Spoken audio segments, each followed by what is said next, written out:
ஒரு ஊரில் விஜய் என்ற ஒரு இளைஞன் இருந்தான். அவன் மிகவும் புத்திசாலி. ஆனால் அவனிடம் ஒரு பெரிய குறை இருந்தது. அவன் எல்லாவற்றையும் நாளைக்கு செய்யலாம் என்று தள்ளிப் போடுவான். ஒரு நாள் அவனுக்கு ஒரு நல்ல வேலை வாய்ப்பு கிடைத்தது. ஆனால் அதற்காக ஒரு சிறிய தேர்வு எழுத வேண்டும்.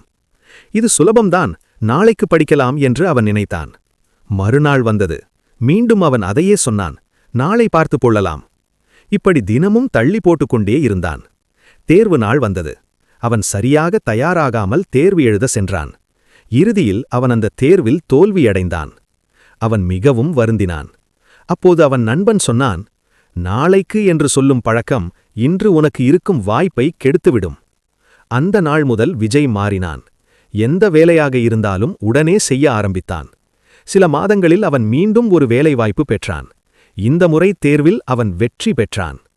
கற்றுக்கொள்ள வேண்டியது, நாளைக்கு என்று தள்ளிப் போடாதே, இன்றே செய்.